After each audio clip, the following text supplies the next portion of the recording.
welcome back to Inside the Mirror. I'm super happy to have my friend Jason back again very quickly. Man, Right. bro, thanks for coming back quick, bro. I wanted to have you back for several reasons.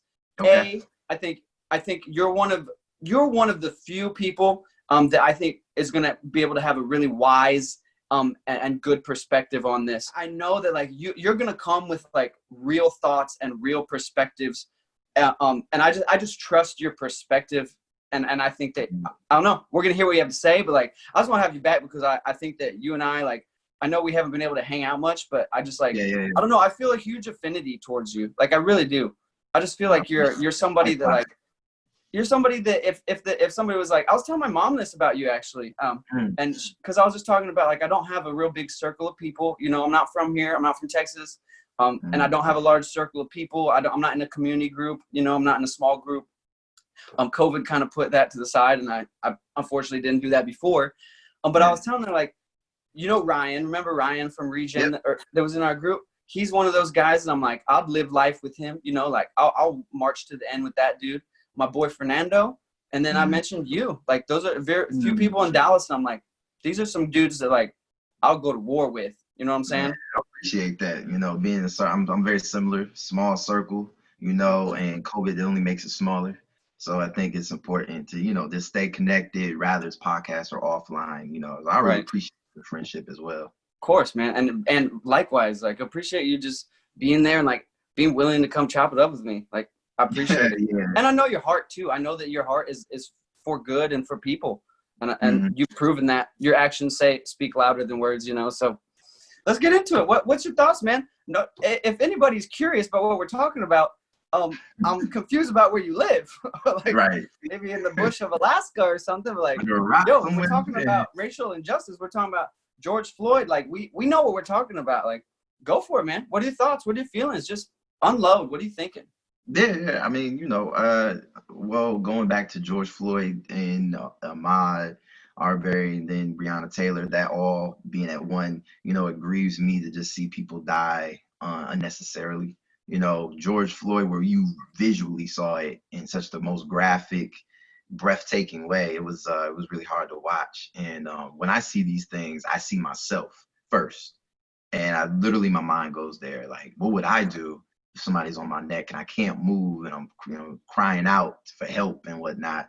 And that makes it harder to watch these things and engage them. But I know it's important to, because you don't want to be in a place where you get so numb to it, you can't feel that person's pain and empathize with them and their family. So I think, it's definitely put a heavy burden on my heart, just me individually, not thinking about my family, not thinking about my wife, not thinking about my community, just thinking about myself. And then you add all those other elements to it. It just makes it a heavy weight to walk around with, because the work doesn't stop. The bills still got to be paid. You know, you got your kids that don't really know what's going on. They still want to have fun and want to see that joy out of you. And you're just fighting to stay above water for a lot of people. And it's really discouraging, you know, especially for me specifically. I was discouraged because I've seen this before. A lot of people I've heard saying that George Floyd, it was so egregious, it was so disgusting. But I'm like, Eric Gardner was that, Oscar Grant was that, Freddie Gray was that, Mike Brown was that, you know, Tamir Rice was that, Jordan Davis was that. And so to have this and isolated, and to see what we've done with these isolated moments in the past, that's been discouraging, because here we are.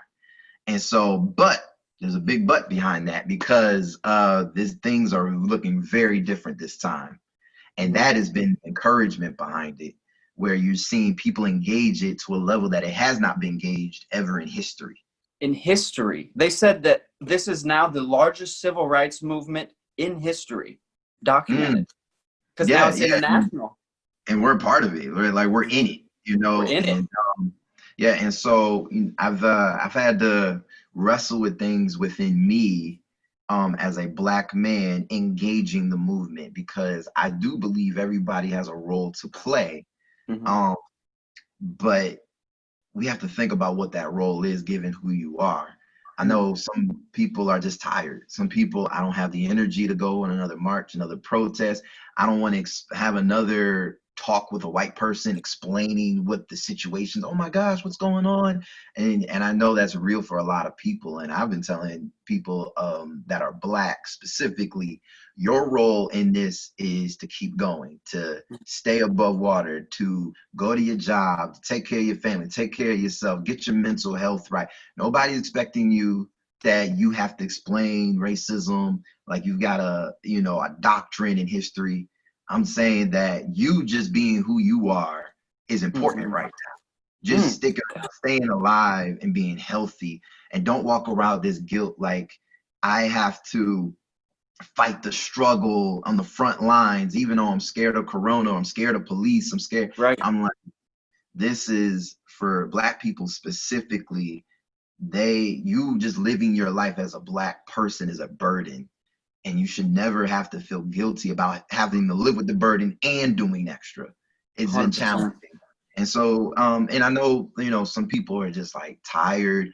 I mean, being re-traumatized by watching a video 10 times, 11 times, 12 times. And I say that specifically for Black Americans because we've been re-traumatized. Rather you don't feel it while you're watching these videos or not, it's having a traumatic effect on your mind because it is not normal to see. And so no matter what your feelings, anger, sadness, happiness, joking about, it's trauma that you cannot recognize. And some of us do feel it very intentionally. And then, once I come to terms with that for myself, I'm working from home. I'm working on my PhD. I'm raising 3 kids. I'm trying to wrestle with this with me and my wife.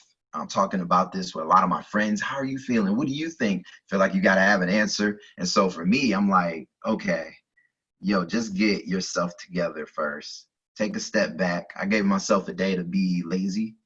Good. It was distracted. I'm like, I'm looking at my Instagram and I'm looking at the Facebook and I'm on YouTube and I'm like, man, I ain't getting nothing done. I was like, you know what? Obviously, this is a lot. Just take a day off. Just, go relax, play tag with the kids outside. We had the birthday for Jaden, refocus, and is like just disconnecting and then sleeping in. And that rejuvenated me, just giving myself that, Good. it's okay. The world might be burning around you, but inside your house can be a safe haven. And that was, I didn't talk to anybody about that. I think it was just the grace of God that kind of like said, just rest. Because of all the craziness, because a lot of the craziness makes you feel obligated to do something. For sure. And which is another burden that you have to carry. So now that I've kind of come to that terms, now I've engaged it now and tried to establish what my role is. Because part of it for me individually as a Black American, I've had to assess, how do I want to engage this movement? What story do I want to tell? What side of history do I want to be on? And I thought, okay, I don't want to go out there because me and my wife have been prone to protest. Like we always go out there, but we're having kids. I have 1 kidney, my son is immune compromised. Like we can't take that chance. So I know that that excludes me from that role. But I'm like, what other roles can I play? And that is when I started to engage with my art, specifically just writing down my feelings and thoughts, rhymes, listening to music. But then I started sharing it and encouraging people through it. And I saw that there was a need there. So that's how I choose to engage it. Also, social media. I used to have a negative perspective on social media activists, people just hashtagging, people just sharing. But now I feel that maybe that's the level of interaction you can do. And that the person just posting, there's nothing wrong with just posting because it's doing so much in awareness. And so some people make a guilt trip. Oh, you're a social media activist, but what I found is that there's people not posting at all.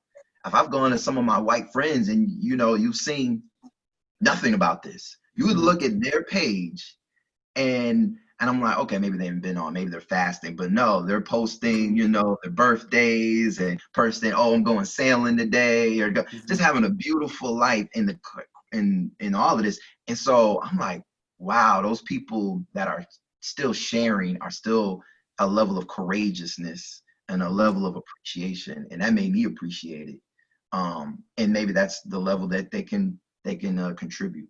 So I For think sure. everybody has to figure out, maybe it's um, voting differently, Hmm. maybe, and that means not just presidents, but at every level.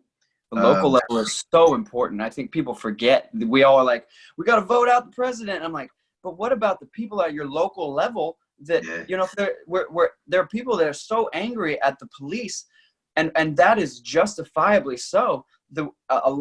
Some good ways to fix that is, let's get out these people that make legislation at a local level, right? yeah, Like, these people are absolutely. not good people. I think a lot of our legislators have been exposed Yeah. by through this to see it's not even just the police. They work within a system that's been passed down through legislation by a Mhm, group of people in power that do not have the best interest of the citizens and mhm, specific citizens, people of color or people that are low income. There's mhm, legislation that's been directly targeted at those people and passed down through the policing system and the mhm. governmental system, right? And Yeah. so our politicians and our leaders, not all of them, I don't like to use blanket statements because I want to be fair to everyone, you know, because there are good people in every group and there are bad people in every group. But I'm not going to say that we don't have a majority of, in my opinion, national and local leaders that are not Mhm, for those people that they need to be for. Not just because I think so, but I was reading some stuff mhm. biblically that let me read this, bro. This is Yeah, yeah. Jeremiah 22 verse 16 and 17. Um, Mhm, and it was God. He was speaking to some of the kings of Judah. There was good kings of Judah and there were evil kings of Judah. And he mhm, says right here, this is straight from the Bible. It says, "The king who gave justice to the poor and helped the needy, it went well with him. But you who have eyes for greed and dishonesty, murder the innocent, oppress the poor, and reign ruthlessly, God's justice will rain down upon your head." mm. And I think That's that good. that's powerful. That's Yeah. kind of where we're at. Yeah, that's an astute observation too, because a lot of the Bible speaks to this.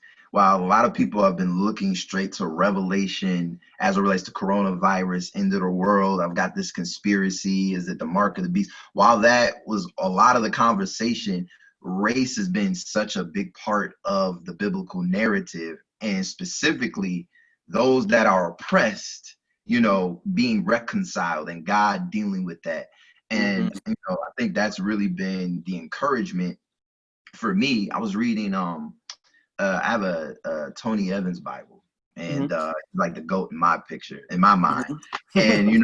so I'm reading it, and I had there's this one quote that really resonated with me, that really galvanized and just activated my spirit to engage this. And it says, when God allows things and nothing changes, that is your time to find how to be prosperous in it. Mm-hmm. And nothing changes, God allows it, that's on you to find how to be prosperous in that no changing and the bad things that are been allowed. So that made me think, how do I be prosperous in these deaths? How do you be prosperous in coronavirus, or even more deaths on a different way? And I started just to reevaluate, what are the things, the tools, the gifts that I have around me at my exposure, at my disposal. And it really challenged me as a Christian to say, okay, I'm not just going to pray, because I think also pray can be weaponized in that, okay, I'm going to just say pray to dismiss any other action, where a lot of times when I pray, that's where it reveals action to me. That's what happened. I was reading my Bible, praying, then he revealed, this is how I would like you to engage. And Mm-hmm. so I engaged with the gifts of spoken word, Mm-hmm. gifts of art, of Mm-hmm. gifts of music, and then also the gifts of teaching, because that's one Mm-hmm. of my gifts as well, to break down different things. So I've had a lot of my white allies or my white friends or white counterparts have conversations with me. I just yesterday, I had one of my friends, and she asked me, you know what, could you explain what this whole conversation about reparations is? Because I saw some post, or I saw somebody say, there's no justice without reparations. And we had a whole breakdown of inequality with equity. We talked about what reparations could look like. And the thing that she said to me that really warmed my heart is that if I'm ever in the right circles, or if I'm around the right people, and I just might be, I want to know what to say when they ask me for a solution. I want to be able to say, and that's why I'm talking to you, because I really want to do something. I just don't know what to do. So we were just kind of have a brainstorming session on programs, policies, ideas, and things that she can do. And it was no beef. It was just a good conversation. And I know that she is similar to me, trying to find what my role was, which was teaching. She's trying to find what her role is in all of this. And so rather it's two different roles, neither her or I are less dedicated. 100%. So yeah. we're all created uniquely. We know this. No two people are the same. There's 7.7 billion unique individuals with specific gifts and callings.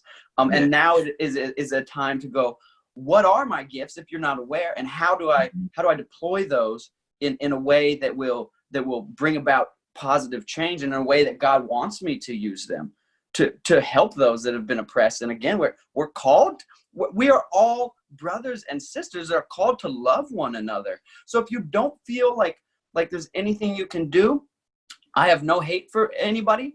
I'm not here to judge. At the end of your life, we will all be judged.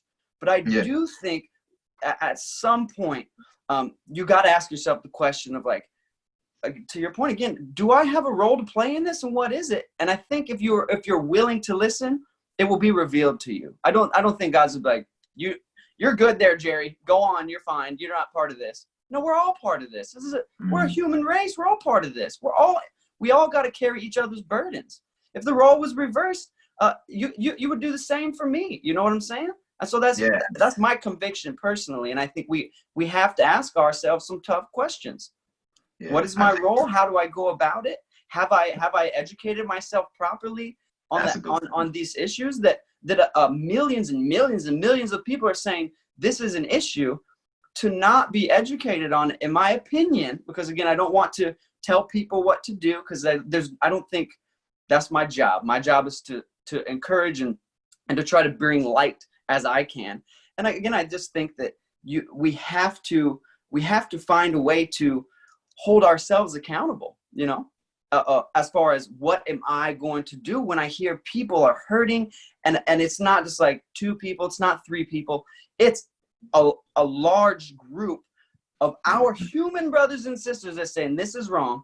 Then listen. I think that's so important that I've learned for myself is I've learned to listen. I've reached out to people. I've tried to get resources and just listen and consume. And that's what, in my opinion, real empathy and compassion starts, is by listening. Because you can never empathize with someone if you never listen to them. If you don't know what they're really feeling, how can you empathize with feelings you don't understand or you don't try to understand? You know what I'm saying? But I just heard something on KB, and he said, "Love if KB. You are not silent, not a silent guy." And he said something that really resonated with me. He says, if you are non-Black, if you are non-Black and you are just joining this conversation about race, don't let your first contribution be criticism. Oh, 100%. He said, let your first contribution be empathy and listening, and understanding. Don't let it be and I think he was alluding to those that weren't saying anything about George Floyd, but then came into the conversation about the looting and the rioting. And so if you're just joining in, don't start with critiques. And I thought that was a very simple thing that anybody can do that's just joining this conversation. And rather you've been woke for 100 years or you just learned about it yesterday, I'm just happy everybody's at the party, And I try not. You know what I mean? Like, because I know for me, even I was like, oh, you acting woke, man. Now you trying to tell me about justice and you just got at the rally. Some people feel like that, but now we're at a point where it's like, I don't even care. I don't care if, and some people are not doing it like the corporation. Some people are saying, oh, they're not really authentic. They might not be authentic, but hey, it's a step further than they were yesterday. And so, I mean, as long as you're playing some type of role, and the thing is, those that don't feel like I have nothing to do with this isn't, I would challenge them because you don't want to be on the wrong side of history. And the people, and another example of that was Hitler, Nazi Germany. Hitler was taking over, right? He was spreading his propaganda, and the Holocaust was starting there. And a lot of the German people that met the quota of the blue eyes, blonde hair, they're like, I didn't see anything. Oh, I didn't know what was going on. Fast forward today, they are now very apologetic, and you're saying, oh yeah, well, I did play one role, or what, I really apologize, we didn't know what was going on, or whatever the narrative about their role in it at that time. Now it's very, very bad to even be associated with Hitler, right? Mm-hmm. And I parallel that to this situation where you may not, hey, I don't want to say nothing, I don't want to do nothing. 100 years from now, this could look very different. And then your story, which you think you know what it is, could look very different then as well. And 100%. So I feel very comfortable on the side of history of where I'm in. Rather, I see it realized, meaning Martin Luther King Jr., same thing. He said, I don't know if I would see my dream, right? I don't know if I would see his dream either. Mm-hmm. But I know that Martin Luther King was on the right side of history. Then he got a holiday since then. Then he got a statue. Then now everybody's quoting him, right? And so, oh man, his legacy has grown even more. And I didn't think Martin Luther King was like, he's like one of those people that's like barely human in a lot of our eyes. You know what I'm saying? And now he's just like. He's a beast. And my thing is, I remember going to school. I remember with school, and Black people, at least around my sphere of influence, would not go to school on Martin Luther King because school was still in session. Mm-hmm. And they had like an assembly, or they had something to commemorate and acknowledge it. But people are like, why isn't he having a holiday while you got Christopher Columbus a holiday, or we're taking off these different days? And so almost like an indirect protest, we're like, we're not coming. And so, but now, oh, you will be crucified if you don't take off. It's like, well, you're having going to the office today? It's like, what are you doing? And, right. And it's like, oh, at least work from home. Right. And so I see how history evolves, and you have to look past where you are right now compared to what you're doing, because rather you do something or don't do something, you're doing something. Mm-hmm. For sure. Oh, 100%. Do you feel like I was talking to somebody yesterday, a white person, and he was a part of some of the protests in McKinney, which according to him went amazingly, were incredibly peaceful.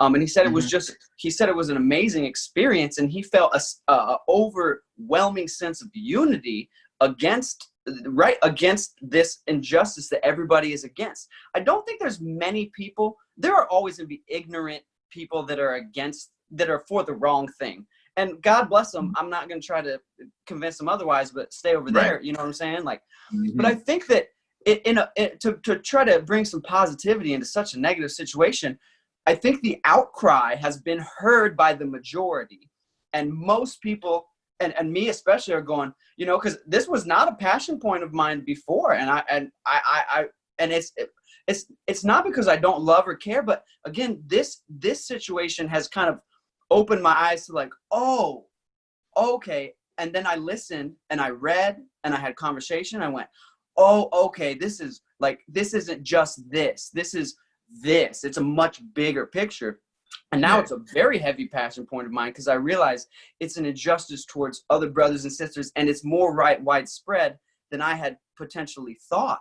And so I had to ask for some forgiveness just inside myself, and to God, going, God, I'm sorry that I wasn't actively seeking to be compassionate to people. And I kind of just was like, I think just bad things happen and it sucks. And now I'm like, no, it's not just that. But I do think there is a really good positive sense of unity for most people. Again, I also have some buddies. I'm from Colorado. I got two good buddies. My buddy Joe, if he's watching, my buddy Marco, and they've always been like, civil, like they're gonna go get it on the side of justice. Might run for office someday. That type of dudes. And they were in Denver at the protests and said it was incredible. They laid down thousands of people laid down for the 8 minutes or whatever. There was not rioting when they attended. They didn't see any rioting. My buddy Marco said, he did say, and this was interesting, he just messaged me earlier about the third day of protesting. And he said that the cops do have a little bit of they're looking at you a little bit like, you know, their heads on a swivel. They're kind of, you know, but he said he felt inside he just needed to go say hi to them. And he said he went and talked to like a group of 4 or 5 cops, and they were kind of stone cold at first, you know. And he said he just approached them with kindness and love and said, hey guys, how are you? Yeah. Thanks for being out here. He said their mood instantly changed. They were instantly like, oh yeah, man, we're having a good day. We're just trying to keep the peace. We're glad you guys are able to exercise your rights. And he said they had a conversation and left like they were smiling. But he had to instigate that and approach them with kindness and love. But just going back to my main point, there's a lot of unity that is happening, even though the internet may tell you otherwise, or social media may make you think everybody's rioting and looting and it's race wars. Oh, no. That's a small percentage. Most people, I think, are waking up, if they weren't already, and going, this is not right. This is not. Yeah. And the internet has been a tool to help facilitate some of the education and the awakening of people that weren't previously so awake on this situation. So I think there are positive things that are coming out of this, and I hope that facilitates the forward change that everybody wants. You know what I'm saying? Yeah, I think it's definitely, it feels like more of a revolution than a moment. And the fact that it's had so much momentum and traction in people's conversation now, it's almost the standard to talk about it now because everybody's talking. Nobody was talking about this before.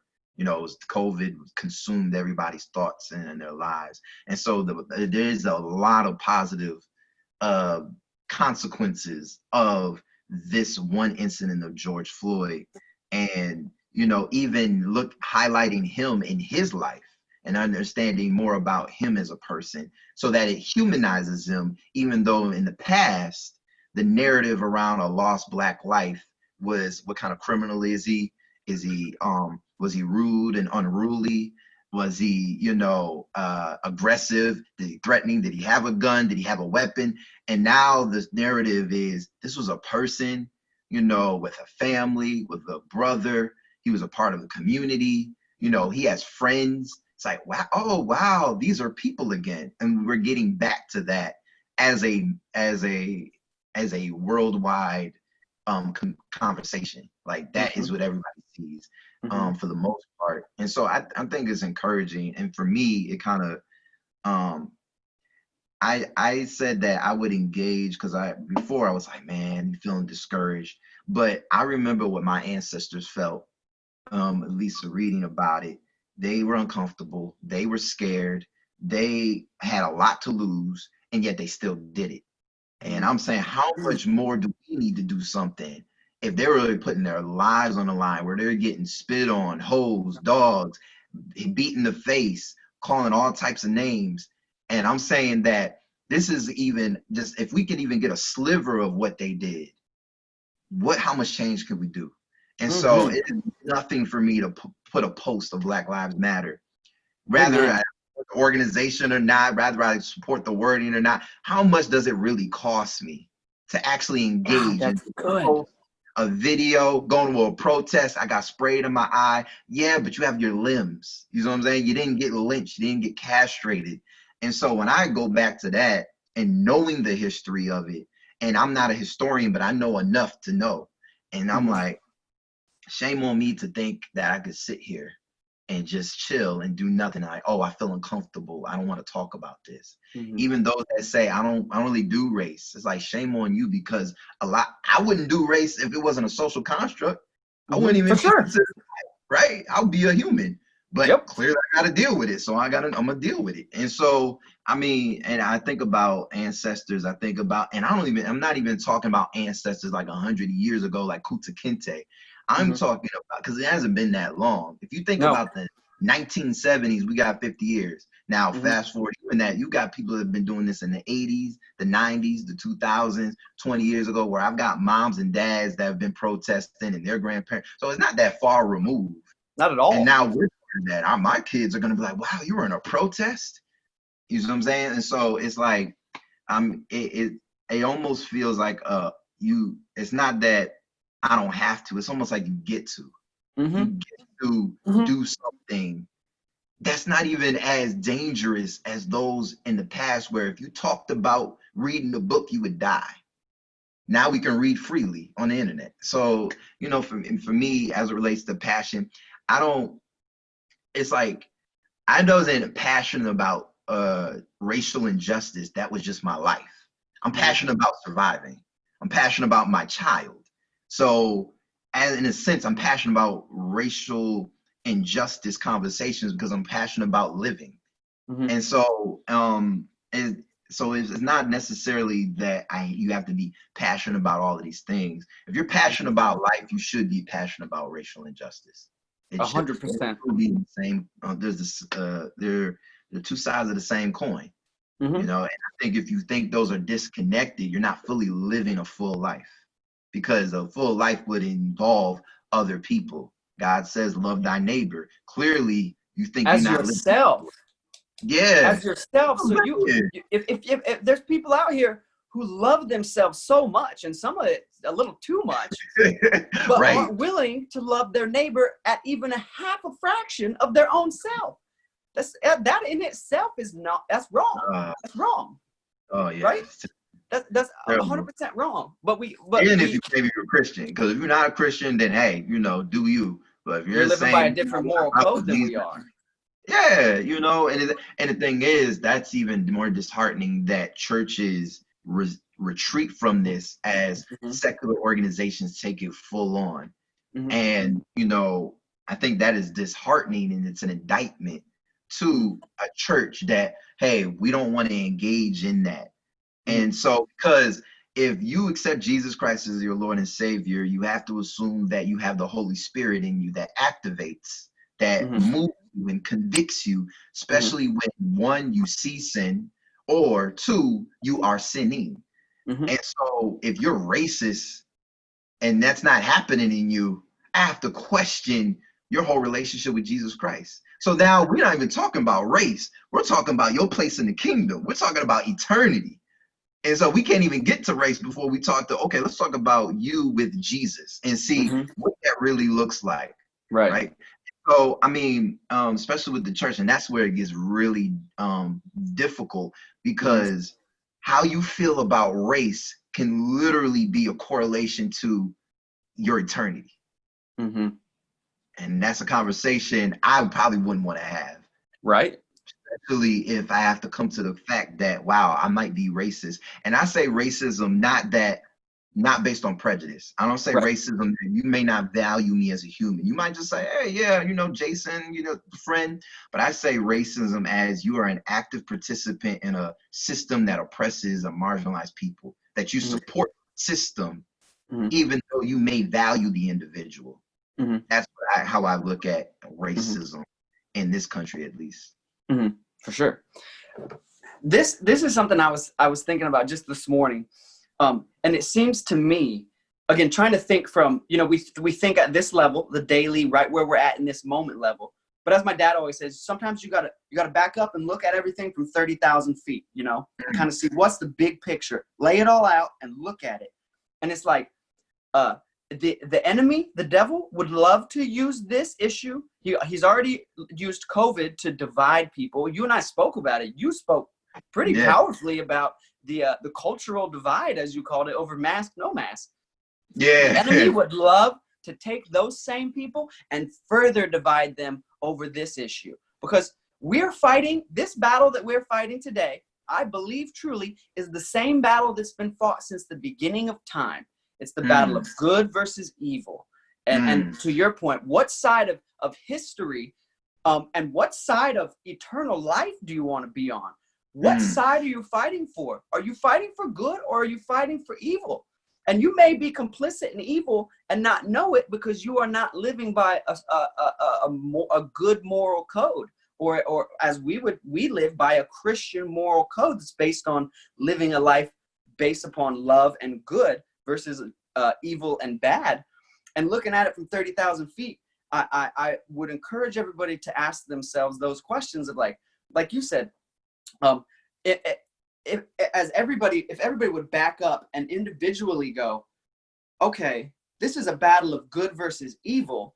Stop making about these small little tension points of like, well, what about this? Or, you know, Yeah. like you said, oh, what Yeah. did he have a gun or did he have a criminal record or things like that? Back up on all these little points and really look at it from a perspective of good and evil, not like just your opinion versus this opinion, because that's never going to get us any solutions. Opinion versus opinion.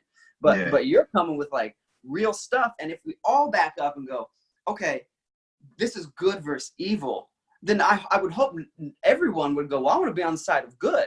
And then that leads you back to the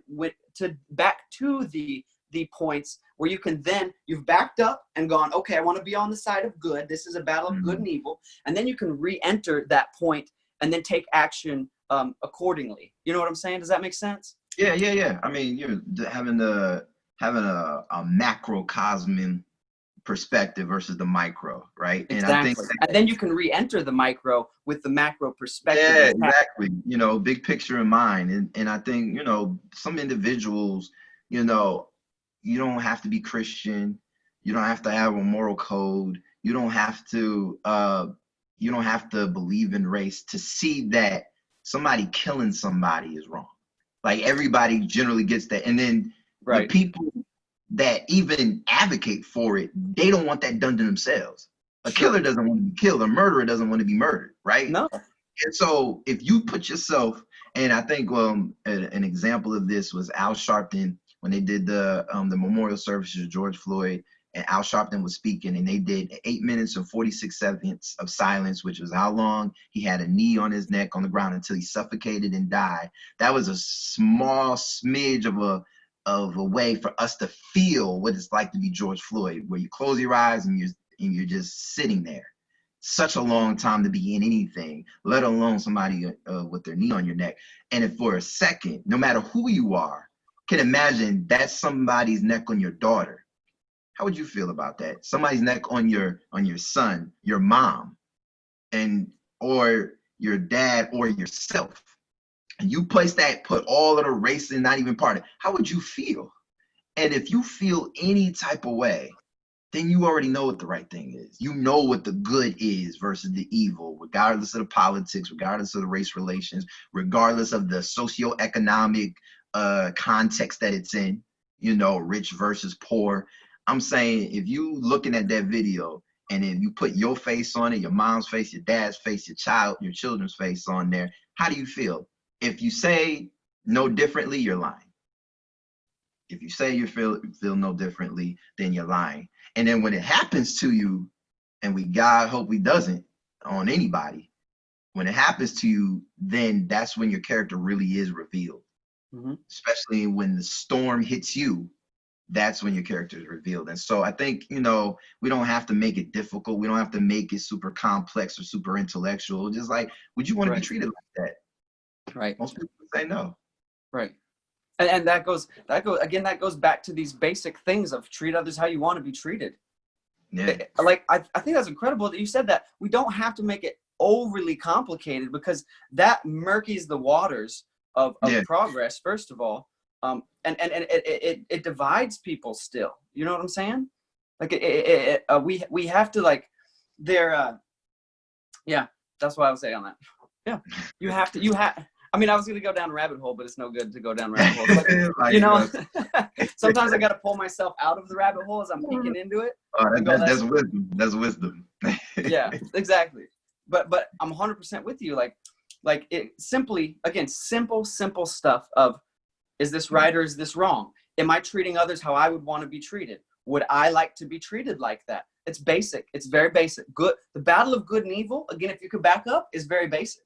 And then the choices you can make don't have to be complicated. Like you said, there are people not 100 years ago, less, that were down to die. And we can post on social media from our phones in the comfort of our home, and that can still make an impact. So we gotta be grateful that, and especially people that are super passionate about this. There are people that have done, you said it, and I just need to say it again in my own wording because I feel it in my heart. Like, there have been people, I thought your point was amazing, that did so much and died and you have the ability to make a huge impact without having to put up so much up front. You don't have to risk your life. You have the ability to do it in a much safer way. That's incredible. So speak. Yeah, just speak. I mean, I know people are trying to like, oh, what is there to do? What is there to do? I think the simple answer is stop being racist. And so that would solve everything. People stop being racist, meaning stop putting legislation or laws or training people in such a way that creates a racially sensitive environment where I'm going to judge these people based on their race. Like if we just stop that, so then the real question is, how do we stop racism? Where it's almost as natural as sin, as a part of sin. It's 100% sin. Yeah, it's like literally. And so I think that what I just hope people don't do is emotionally inconveniently engage. I think that, I'm super hyped, post. All right, let me go back to my life. Oh, that was crazy. To be a moment versus a movement. Yes. I'm hoping that people say, you know what, let me go watch some Netflix movies that are about race specifically. Not they have black people in it, meaning they're going to talk about the Netflix 13th, or when they see us with the Central Park 5. I mean, there's tons of content that we have readily available. We're not doing nothing but streaming stuff anyway. Right. And I'm like, okay, engage that on a daily basis. I engage race on a daily basis because of my skin color. But if you can intentionally engage it, let me go and call my friends of color and see how things have been going. Let me read a book. Wow, let me read a book about Malcolm X, Fred Hampton, Nelson Mandela, Martin Luther King, Desmond Tutu. There's so many different things that you can engage on a daily basis. I remember that one of the biggest critiques is that African American history or Black history was reduced to a month. And in the context of our schools, it was reduced to a chapter, which was the civil rights movement, even though it goes way before that. And I would argue we're not out of it. We're still fighting for our rights. So just to make it a part of life, just like we engage sports as a part of life, we engage entertainment as a part of our daily consumption. So that this is not an emotional, convenient thing that we're doing, you know? So I just, my heart really hopes that it goes that far where it changes not just people's, not just Black people's lives, but it changes white people's lifestyles. You know what I'm saying? Where, okay, how I engage is going to be different now that I know. Right.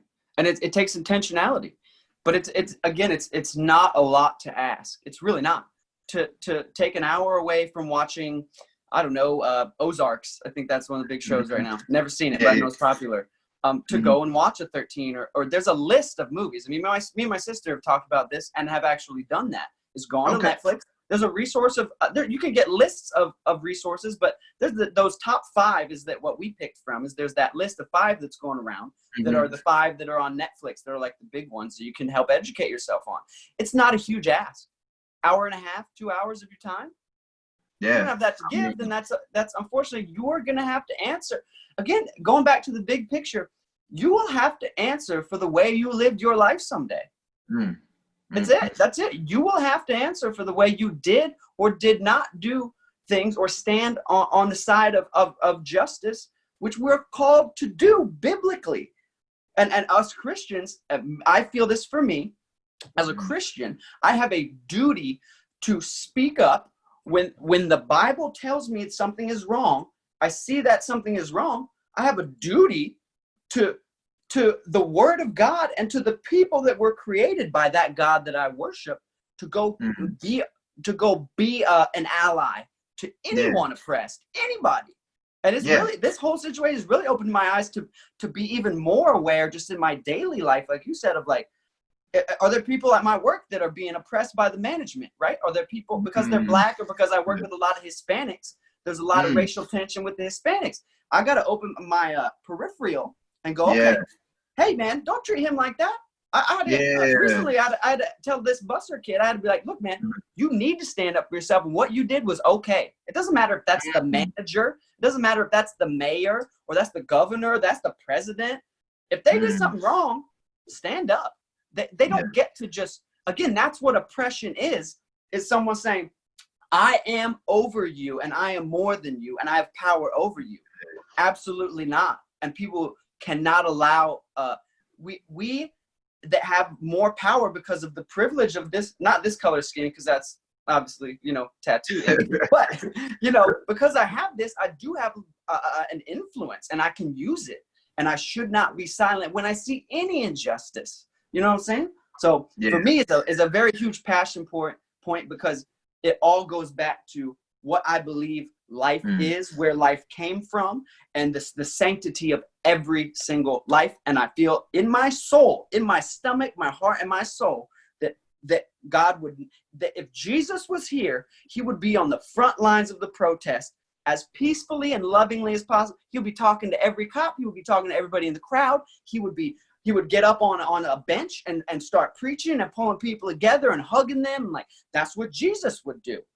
So that I am to be like Christ. Therefore, again, I don't have to specifically go protest if that's not my role. And if it is, you should. But I have to ask God, what do you want me to do as I try to be like you? You know what I'm saying? Yeah. It's made me very, very passionate about it, man. I got to dig deeper inside. I got to keep digging deeper. Yeah, I think there's a cost. Like, we were kind of speaking of like sacrifice and being courageous. I believe that as there is a cost to doing good, putting yourself out there, I think there's also a cost of not doing good. You being blind to people's oppression that are yelling at you specifically is one thing that I just never been around it, but now you can't say that. It's all over everything. And for you to disengage, it does something to your character. It does something to you as a person. It does something to your life. And I think that, even if you don't believe in eternity's judgment, and God bless you if you don't, but there's also earthly consequences to your actions. 100%. And the fact that the police officers are learning that now. Like, this wasn't the first racial encounter. This wasn't the first grievance or the first thing that they did that was evil.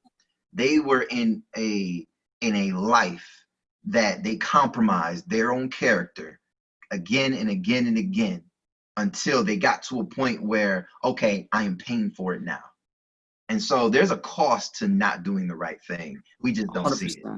100%. And some of it isn't even something that we could tangibly judge. Like, some people may just be living knowing they're not doing the right thing, and therefore they miss out on a fulfilling, joyful life. That has nothing to do with me trying to force my Christian beliefs on you. If like you said, if you are not of the Christian faith, I pray for you. I hope you get it, but I'm not gonna force it on you. But there are earthly consequences of, you just won't live a fulfilling life if you know, even if you don't think that it's wrong, your conscience knows. Everybody's there's that whole tension in your heart. Yeah. Right. And so, that ain't a heart attack. That's God trying to talk to you, Having a heart attack. It's true. So if you want to live a fulfilling life, doing the right thing will help. It's not so complicated. I'm trying to be sensitive. I don't want to. I know, right? But it's really not. It's not hard, and we should be so grateful. At least me. I'm speaking specifically for me and white people, that we are now in a place where we should be so grateful that we have the opportunity to help other people, brothers and sisters. We should be so grateful that, again, we don't got to go die. We have the opportunity to use our fingers to help other people, to literally help end the oppression of a people group. You can use your fingers. That's amazing. We should be grateful, not angry. We should be grateful. And I think that those that are out on the front lines, those that are, and I think it's amazing that you're seeing kids. And when I mean kids, I'm not talking about 16-year-olds. I'm talking about 6-year-olds that are saying no justice, no peace. Where it's like, this child gets it. And I would think, okay, maybe they're just being indoctrinated by their parents. But when you think about it, if a child is looking at the same video and they're seeing somebody getting killed, it ain't rocket science. I ain't got to teach that. You seeing somebody take a life, daddy, mommy, that's wrong. We know. We're trying to tell everybody else. And so, I mean, you know, to see that no matter what your age is, no matter what your background is, people have the capacity to be courageous. People have the capacity to go out there. Wow, some people may not believe in coronavirus, but a lot of people do. A lot of people are masked up. So they believe that they're taking a risk of their health and even putting their life on the line, essentially. And so there are ways that we can engage. It just takes courage. And once you access and get and activate that courage, you don't know what it might manifest into. And I mean, it's not just the white people, this is black people as well. Meaning, because a lot of times I'm tired, I'm scared. You know what? I've been taught to survive my whole life. I'm not going out there. You mean, wait, I've been avoiding the police my whole life. And you want me to go out there and engage them? And so, I mean, it takes courage, and also when you have employment, especially with social media, employers, clients, coworkers, everybody's watching whose side is on who. That may cost you your job. That may cost you, oh, this is unfortunate that you said this in the way that you said it. And so now we're going to have to ask you to leave. So it's going to take courageousness and to activate on your role in all of this, rather it's on the front lines or behind the curtains. I mean, even being financially supportive, you got to have courage to put some dollar in an organization, and you're like, I hope they do what they said they're going to do, or I hope I can pay my bills. I mean, that takes courageousness. And so there's a lot of different ways it can look, but it needs to look like something in your life. And I know this is there's no perfect solution. There's no like, well, if we all just do this, then everything will be fixed. You know, like that's living in almost like in a utopian society where everything is, you know what I'm saying? That's not achievable. Perfection is unachievable. But from your perspective, because you said you've had some conversations, what do the conversations look like when it comes to tangible solutions, as far as like big picture, like this is where we want it to land, you know? We're all on the plane. Most of us are on the plane of this is wrong. We're going to fly this plane. I'm the pilot. You're over here. You're a stewardess. You all play your role. We want to fly this plane. But where do we want to land the plane? You know what I'm saying? Like what is that place where we go, boom, that's where we made it. We got it. What do those solutions look like? I think the number one solution, and this is my opinion, the number one solution to stop racism is to punish people for being racist. I think accountability across the board, in the medical system, in the criminal system, in the job, in the workforce. If you do something that is racist, you are held accountable for it. And because just like positive reinforcement, we use negative reinforcement to subdue a behavior. And so what that looks like in a tangible sense is police reform, criminal justice reform, where convictions are happening to people that do wrong. I don't believe that you can change people's hearts. That's what only Jesus can do. But you can definitely influence their behavior. Hey, 100%. I don't care if you stay racist. Just stop killing us. You can have your own personal beliefs in your own home. You can hate. I don't care about that. Just stop killing people. Just let's just start there. And so you have accountability, meaning, oh, we've got the right judges, we got the right jury, we got the right prosecutors, we've got the right lawmakers, we got the right congressman, we've got the right president, we've got all the right pieces to hold everybody accountable. Then I feel like it can really solve itself. And that starts with, on the ground level, for us to not only vote, but have the right petitions for the right laws. Because you can vote, but if the right law is not being presented, it doesn't matter. Right. And so being intentional about, I would like something with, some federal charges whenever a race-related police brutality. Let's have prosecutors and attorneys from outside that community in order to police the police. I'm saying these are just stuff I'm off the top of my head. Like, I am not an activist, but I am active. You know what I'm saying? And so I'm just saying, like, and not only in the whole systematic way, you as a coworker, you as a friend, you as a mom, you as a dad, you as a manager, You hold the people, you see something doing wrong, hold them accountable. Hey, I got this racist joke. It's really funny. No, man, you don't do that. Don't do that no more. Just hold people accountable across the board. Also, with black people, there's some black people that are saying, oh, this doesn't exist. Or, you know what, I'm not going to engage. Or, you know what, he's white. He can't be an ally. You hold them accountable. He's like, yeah, you say that, but he out in the protest. What you doing? You know what I'm saying? So if everybody holds it accountable to combat racism at every single level, if you're like, what can I do? Hold it accountable. Hold yourself accountable. You know what you feel about people. If you walk on, you see a group of guys, it makes you feel uncomfortable. You need to check yourself. You know? So I think accountability across the board, starting with you all the way to the top, into the system. And I'm really thankful that we have organizations like Black Lives Matter, the NAACP. We've got the Black Congressman Chambers, Congressman. We have institutions and we have organizations that are combating this. So I'm thankful for that. And so I support them. And then I also support those on an individual level that hold everybody accountable. And then we pray for Jesus. We pray for Jesus for the authentic heart change. Jesus can do it in a snap of a finger. Probably not even a snap, right? A thought.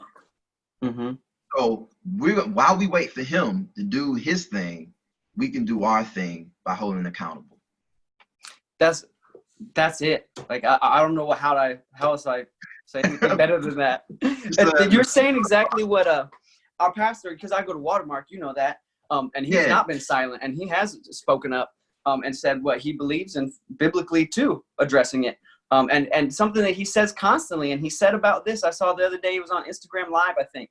And he said, when it comes to anything with matters of the heart, before you can do anything, and you probably heard this before, you have to draw a circle around yourself and fix everything in that circle before you can try to go fix the next man or the next woman or you gotta draw a circle around yourself and fix everything in that circle. Stop pointing the fingers at everybody else. You know what I'm saying? Like you just said, if you walk by a group of black dudes and you feel uncomfortable, draw that circle immediately and fix that. Because that's your problem. That's not their problem. That is not their fault that you're uncomfortable. Then they've done nothing but breathe. That's not their problem. And we got to stop saying that's somehow not your fault. That is and it's not to point out, hey, you suck or you're a shitty person. Pardon my language. But you know what I'm saying? Like, that's not what I'm saying, but I'm passionately saying like you said, it's accountability. You can't be like, stop attacking me. I feel this is why I feel that way. No. You're not being attacked. You're being passionately encouraged to hold yourself accountable. That's it. People don't like uncomfortability, like you said. So when white people have to go, man, I do feel uncomfortable when I walk by a group of black dudes, then you're gonna have to be uncomfortable and fix it. That's not someone else's problem to fix. It's your problem to fix. And when people are dying in the streets, I can't, when you're like, oh, I feel guilty. Good. You absolutely should. I feel sad. Good. Negative feelings are not bad. No, it's how you use those. I tell my kids, they're like, I'm sad. Good. You hold on to that and you understand why you're sad. We're not going to say be happy or we're going to let me hug you out so we can just get your feeling. No, let's understand that feeling and let's wrestle with that feeling. And I tell my kids this, and I'm telling the whole nation, you can say sorry 1,000,000 times. The best apology is change behavior. Apologize, you know what I'm saying? Change the behavior and I accept your apology. That's it, man. And I think another really, really good thing, my friend Alex, I don't know if you saw, my friend Alex was on here and we talked about race like right away. And she's been very active in the protest. And I mean, she's black. She's very personally passionate about it. And she made a great point. One of her tangible solutions she thought was it has to start at the dinner table at home, where you teach your kids right from wrong and you don't instill in them a fear of this certain people group or hey, most of these people, stay away from that group.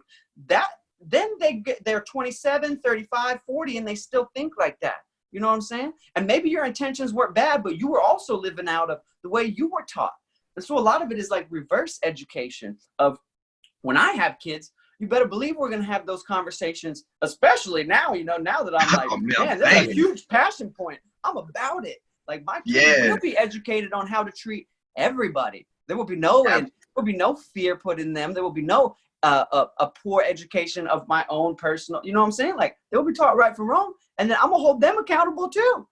If I have some kid and they say, hey, your son was picking on the black kid at school or the purple kid at school, either way, he will be dealt with. You know what I'm saying? I will not allow that. And when everybody goes, I will not allow the people that I raise to treat other people poorly, change will happen. Change will happen. It will change. And the change has always been happening. I mean, we always want immediate change, but we go from Martin Luther King till now, but change has been happening all throughout. It's just hard that we've also been having the sacrifices and the deaths happen throughout. So, I mean, I'm, and that's why I'm appreciative of the small changes, because you got to hold on to them to keep going. Because I mean, these deaths are back to back, but then, I'm like, okay, but what are some of the good things? I have a neighbor that's not racist. That's definitely an upside, because that wasn't always the case. And so holding on to these small victories to continue to press forward isn't, I mean, it's really easy to get depressed, really easy to be immobilized by the inaction that we see.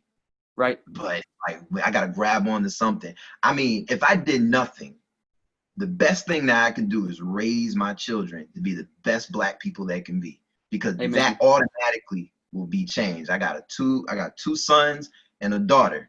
And I know it's like, if you want me, the best thing I can contribute to the movement is raising these three superstars to lead the next. And I already know that. So I know what my main role is in this movement.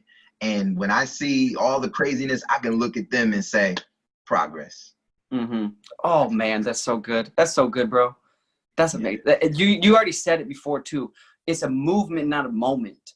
We look back and we go, there has been progress made. Check. That's amazing.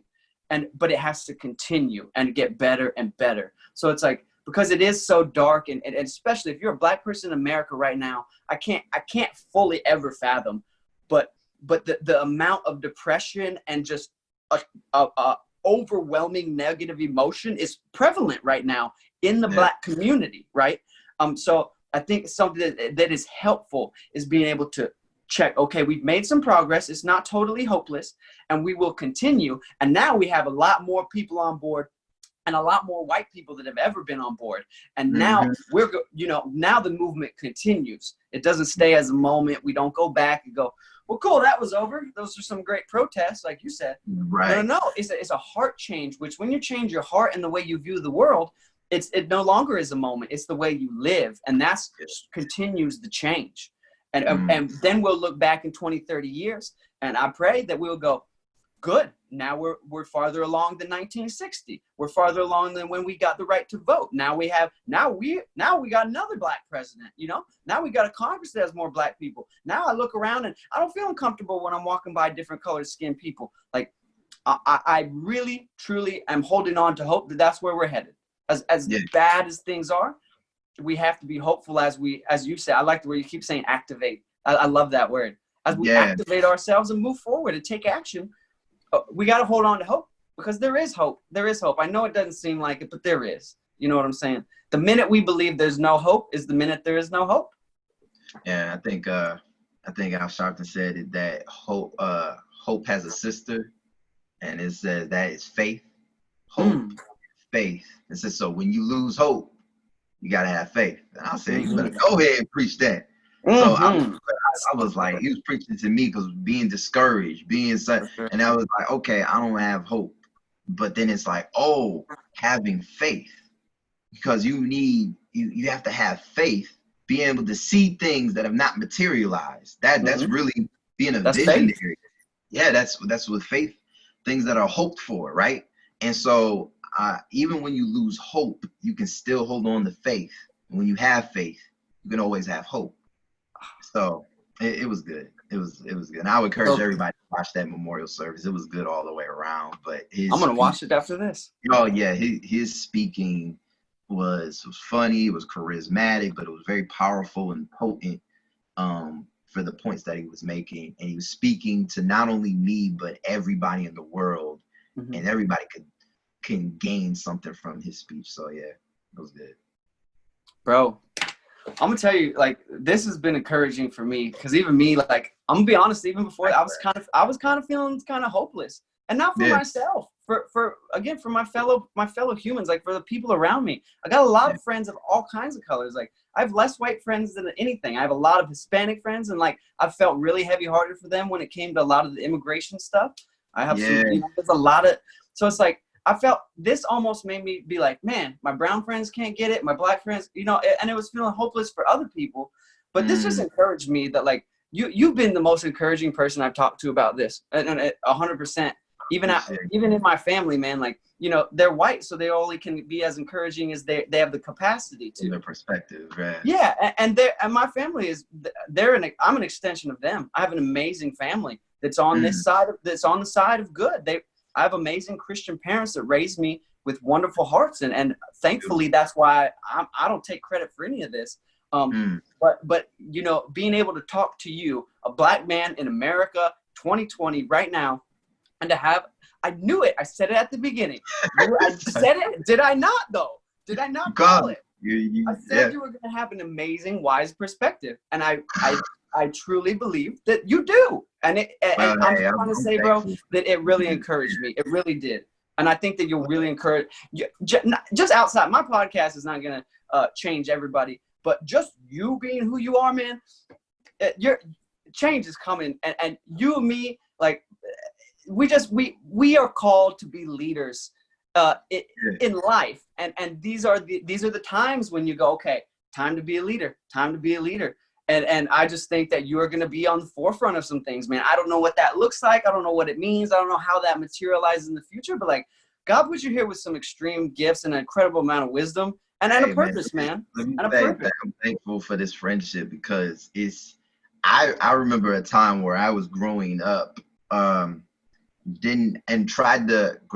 up right outside of Detroit, grew up in a majority suburbs with white people. White school, but then my dad worked in Detroit, so I would go back and forth between the black community and the white community, and I felt very black in the white community. And I grew up around that, and I literally tried to assimilate and fit in to a white culture, meaning having white friends, going to the parties and stuff, and just never got accepted, didn't feel accepted, and I felt there was a difference. And so it was only not until maybe after college I actually had white friends, people I felt open enough, people I felt that understood me in an entirety, not in a vacuum, in entirety, everything that comes with me. And, and I'm so grateful, because if you're black and you would like white friends, you may not be privileged to get that because of the tension that happens. And so it breaks down even more. So I'm so glad that I've been gracious enough through God and through you, that even with all of the justifications not to have any white friends, don't be around white people, that get you in trouble. Or there's somewhere in even the smallest dot, there's a little racism in there. I am privileged to have friends like you to say, okay, I even get a little vision of what heaven looks like, where it's not going to be based on color, where you can just be cool with somebody. You can be cool with their character. You can vibe with them. And race doesn't even play a role in that relationship. And I'm thankful for that with you, because you don't get that with everybody. Because I've had a lot of different people that are not my color, and you can feel the difference. And I'm thankful that that is you. And I know it's not just me. You have other people. And I saw the other podcast that you had with the young lady, and I'm like, oh man, this dude is definitely one of the advocates in the struggle, the advocates in the movement. So I'm thankful for that. Appreciate that, man. Appreciate you saying that. I take no credit, man. Again, I didn't make myself. It's true, man. I didn't make myself. And I'm just going to play my part, because at the end of this, I want to look back. And I think hopefully a lot of people, I want to look back and be like, I did the right thing. Yeah. I used my voice. Hey, you did so far, so I'm good with it. I appreciate you, man. Hey, Appreciate you, man. let's do this again, man. Let's stay connected. I mean, I know we got COVID's not over, and so the world is still in a weird place. But as soon as we're able to, man, I would love to get together and just kick it. Not recording it, not trying, just hanging out. We'll definitely Let's make it happen. Well, all right, man. Thanks for being on here again. And if I can be helpful, if we can use this platform again in any way, man, let me know. All right. Alrighty, brother. Take care, man. All right. Peace. We'll talk to you soon.